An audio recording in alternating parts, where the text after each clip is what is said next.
Hi, Delta. I Well, today I thought we would take some time to reflect on my journey to the northeast of India. Oh, sorry, I mean northeast of the US. It's so funny because, it was like from the northeast of India to the northeast of the United States. But yes. anyway, I thought we would reflect on my time in the northeast of the US and also sort of talk about your travels this past summer. No, 2 summers ago. It's already been 2 years. Yeah. Yeah. So I don't know if you remember, but in 2019, when I was a second year in undergrad, I had this opportunity to work a summer job in Rhode Island, in Bristol, Rhode Island. And that's where I sort of fell in love with New England. And if you ask me to specifically tell you what it was about New England that, I wanted to go back to that place after graduation, I won't be able to tell you because it was just something about that place that really, really stole my heart, for the lack of a better way to put it. So when I graduated from college in 2020, I was applying to positions in the New England area, so mostly Massachusetts, Rhode Island, Connecticut maybe, but mostly to Massachusetts and Rhode Island. And a lot of people were telling me that it was, the height of COVID and New York was hit pretty badly. So they were like, this might not be the best time to apply to those places just because of the situation there. But I had this yearning in my heart that I really wanted to move there from the Midwest, which is where I was in Wisconsin. And it finally worked out that I got a position at a wonderful residential community. And then, the rest was history. 5 years just went by at the snap of a finger. And it's the same yearning that I had, actually, now that I think about it, to move to Finland now. So I have to think a little bit more about that, about why I have these calls to explore these places, what it is about these places that call to me. And I have like a deep conviction to pursue it with my, whole heart and soul. Yeah, I still remember those days, when you started talking about going to that part of the country and you wanted to be there and then work in that particular place. Could you please tell us which are the areas that you were working for those days and you're so excited about it? Could you please tell us more about that? It was, Yeah. I believe, like working with teenagers or something like that. Can you tell us Yes, that more? summer. Although it's funny you asked because although I love the place, I loved Bristol, Rhode Island.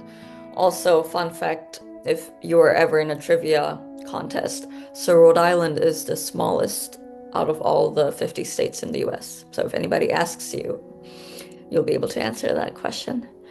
Anyway, so yes, they were high school students, so I think it was grades 9 and 10 or something like that, and they were there for a summer program. And although I loved the place and my coworkers, I did not like working with teenagers. I admit, like, I'm interested in working with like little children, maybe kindergartners, first graders, second graders, even third graders. But this teenagers, it's not, I have a lot of gifts, but working with teenagers, I don't think is a part of my skill set. And I can also work with adults. I've worked with adults for several years now, but teenagers are not my cup of tea. I don't really understand the way their mind works, even though I was a teenager. I didn't understand myself when I was a teenager.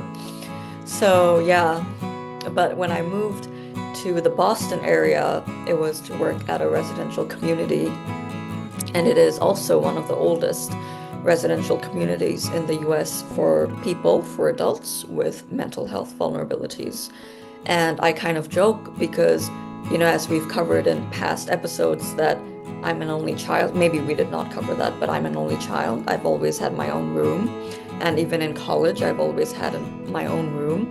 After all of that, after like 22 years of living like that, I moved to a community where I share a house with like 15 or 20 people. And it was COVID. So we weren't Yeah, going out that much. So we don't know how we survived that without pulling each other's hairs. yeah. But they became like family to me later, you know. Yeah, Yeah. I remember you got so tired of being with them, and towards the end of the entire time that you were there, and you're so exhausted. I still Yeah. remember those days. Yeah. And you're Oh my. referring to the summer job, not my Boston job, right? Not with the adults, the No, no, summer no, job. no, no. I'm talking about the summer job that you were Yes. with the teenager. Yeah, and I still remember you and Mao were visiting us, and I think when I saw you, maybe first it is, I literally slept the whole day, and I felt so bad because I think I had only gotten like 10 days with you both, and I wanted to make the most of it, but I was so Uh-huh. physically and probably emotionally tired that I just needed to sleep. But Yeah, anyway. Yeah, so that's my Boston story. So when I moved to Boston for that job, for the residential job, it was initially a 1 year contract. And then, I ended up getting into Harvard Divinity School, which then became 3 years. And then I stayed there for another year after graduation, now for a total of 5 years. And I would have to say now that I've been away from Boston for almost 6 months, it has a really special place in my heart. I just love everything about that city. There's just so much for everyone. There's art, there's a lot of different kinds of culture. I think there's good food, concerts, music, dancing, history, yeah, museums, and it was really awesome that if you went to any of the educational institutions in the greater Boston area, you could have free access to the museums. yeah. So that was really neat, and I definitely took advantage of that. And you Great. know, yeah, even though I didn't have a car, public transit was a lot better. Although I've Yeah. heard people say that the clubbing scene is not very good, but I don't know.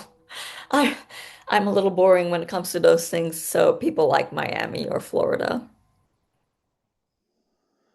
Yeah, of course, yes, yeah. or maybe New York. Yeah, Yeah.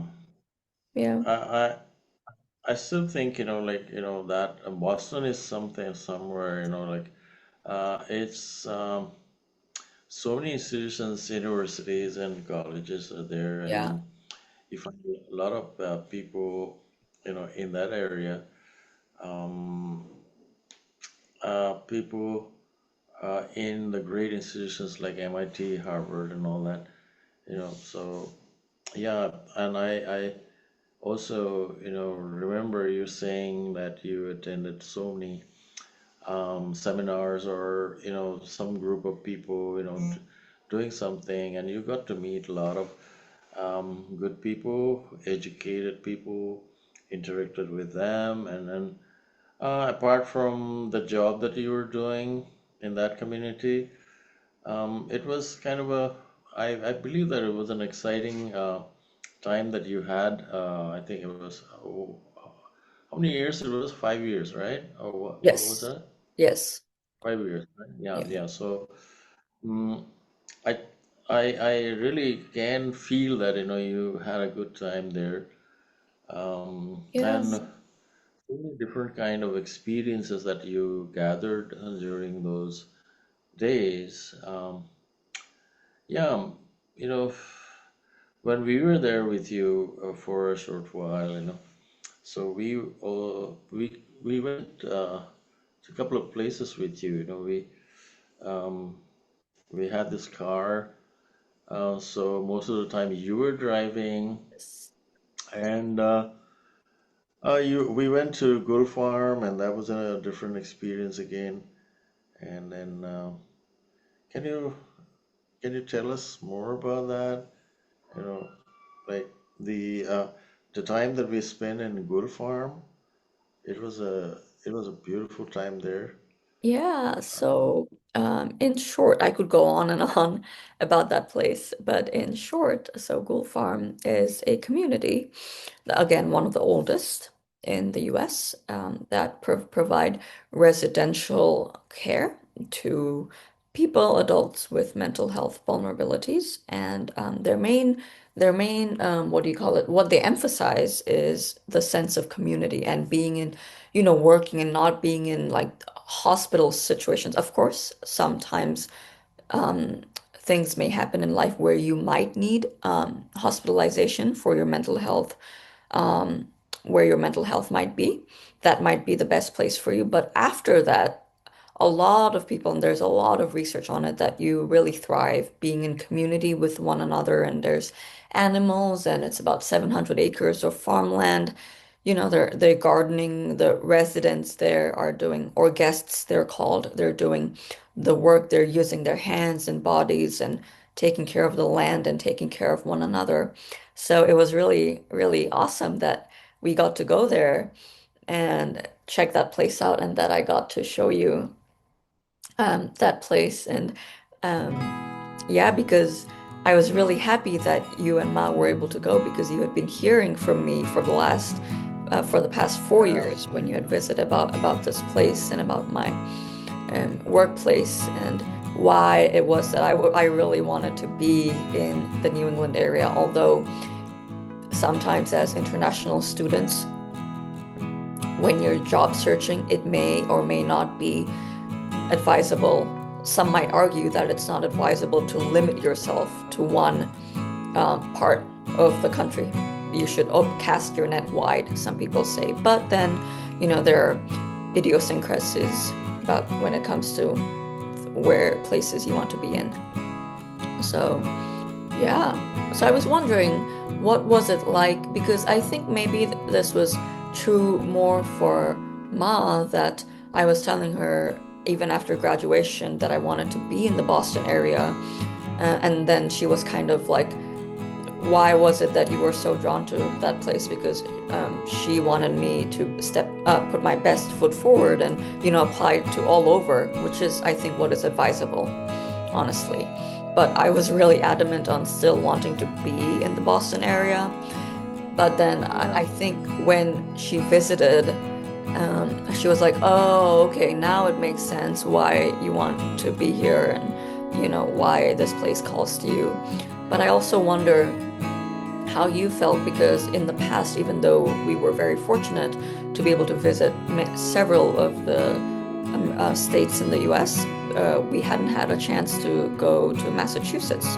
At least, for me, it was in 2020, and for you guys, it was 2024. So, yeah. what was the whole experience like for you to it's so different, won't you say, than the other states we've visited, than the Midwest or the South, like Tennessee, where we've been, in Kentucky, or Indiana or Wisconsin. Yeah, it was Boston was a totally different experience. Um, so it was like you have the university there. We visited there, and then during our what do you call that? Like the graduation ceremony. Yeah, graduation ceremony. You call Yeah. it what do you call it? Commencement. Yeah, commencement. Yeah. So the commencement in Harvard was something. It was a lifetime experience. I was kind of really, I was thinking when we went there, when we attended the whole ceremony, it was something. Uh, what do I say? You know, is the students they graduate and then you uh, go out of the university, but then the last day, like the commencement is something so special. It is so special that you'll remember it for your entire life.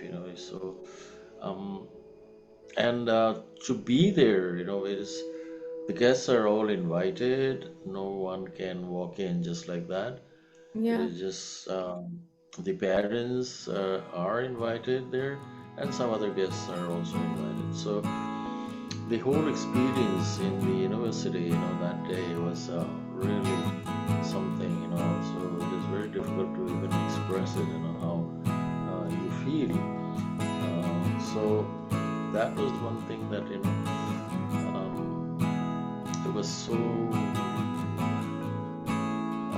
What do I say? It was like something that people would probably would like to be there to attend that kind of a ceremony or something Yeah. to uh, in a university like Harvard. Yeah, it's really hard to explain, I understand. And I think this was especially special for us because, I graduated from college in 2020, which was over Zoom. So that was Yes, really, really sad and underwhelming. So it was really grand and extravagant to be able to do this and to have this opportunity. But also, I should say like it's school titles are not like it doesn't define you really, but it's just sometimes when you have, I mean, the truth is the truth, right? Sometimes they have a lot of resources that they're able to pull these things through. So they're able to host really grand celebrations and it makes you feel really special. And I remember somebody in our family, do you remember that somebody in our family had some issues with walking and we had to request like accommodation so special, like we needed a special seating area because they couldn't walk that much and they were so kind to us. correct, That really made like the whole experience really wonderful just because of how accommodating they were, right? exactly. Yeah. Yeah. Yeah, and I think at least for me, because when I was getting my diploma, and there was a thunderstorm that day, so we were taken into an Oh yes. auditorium, the ones who were graduating. And I still remember all throughout, I went to divinity school, right? So all throughout my 3 years, we are taught about a lot of things about reflecting, the importance of reflecting and pausing and like introspection and things like that to know yourself. And then I remember before going there, stepping on stage to get my diploma, I still remember I had taken a few minutes to myself to really just take it in, to take that moment in, because I didn't want to rush it, because I know if it would go like that, right? And I didn't know when I would have another opportunity like that. I didn't want to take things for granted. So, so now when I close my eyes, I can still imagine where I was standing before getting my diploma, like that place, how I was feeling, and you know. So it was, yeah, special times. And I think something else that Harvard Divinity School gifted me was my, how do I put it? Like my initiation, I guess, or my introduction into poetry writing. I've always loved poetry. And, my mom, as a professor in English literature, she would, you would tell me bedtime stories. You would make them up, which were wonderful. I got the best of both. You would make the stories up, but my mother, she would like recite stories that she would teach in poems, right? So she would recite them to me. So I feel like I got the best of both. So, but I always liked poetry, and my maternal grandmother, she would have them memorized, which is awesome. But I didn't really write poetry that much. So it was really, really wonderful that the one of the centers at the university, they were organizing a lot of poetry writing workshops and poetry readings. And again, like being in the Boston area, you have so many wonderful creative people that you just can walk into a bookstore and just hear them read their works of art. It's really a blessing. And I never took it for granted. I always knew that, it would not be the case that I would always have access to this. So, yeah, I was saying that that's when I was gifted the art of poetry writing, although it comes with practice, just like playing the piano or learning to play tennis or what have you. But there's like certain tricks to writing and that I was taught, and to be able to see really wonderful poets read their works and to work alongside some of my peers who were really amazing poets as well was really, really wonderful. Yeah. So You know what what? would you, go ahead. Wait. Like that reminds me. During that ceremony, what do you call that? I'm forgetting this term. Like where you perform the Bihu dance. What is that? Yeah, so they call it a multi-religious commencement ceremony. Yeah, So yeah, yeah, it's very yeah, unique. It's very unique to the divinity school because, there are people from so many different backgrounds from, even though it's a religious school, I had doctors, I had lawyers, I had people who had worked in Apple and Google, to people in yeah, psychology, or to people who yeah, had a degree in library science. So really like a wide spectrum. So in yeah. that ceremony, people could perform things that are they're a part of their tradition or something um, they follow or practice. Yeah. You know what? I wonder if anybody, from Assam Yeah. have ever performed the Bihu dance in Harvard University. I just wonder sometimes. Yeah, I don't know. Maybe not. I don't know. Yeah. But it was really wonderful and oh my gosh. So I'm not a dancer, right? And it was it You was learned it from oh my God. YouTube. Remember Yes. that?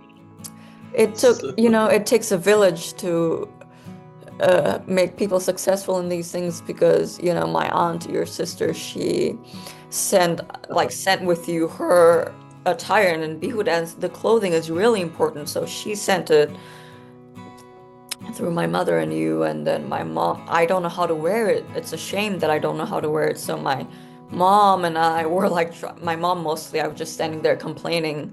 She really worked her magic on me somehow because it's all tucked in, right? It's not like a yeah, skirt or so it's all so yeah, it can open in the middle. yeah, So yeah. she did, so she did a wonderful job in making sure that it's really tight as it's all draped.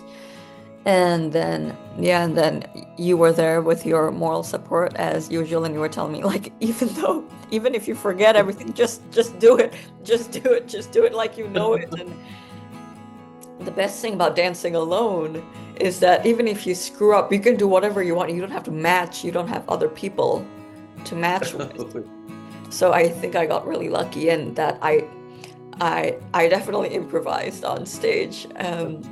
Because I kind of think I learned like the steps, the grammar, and Yeah, because although I'm not a professional musician, I did learn piano for like 6 years, so I have some sense of rhythm.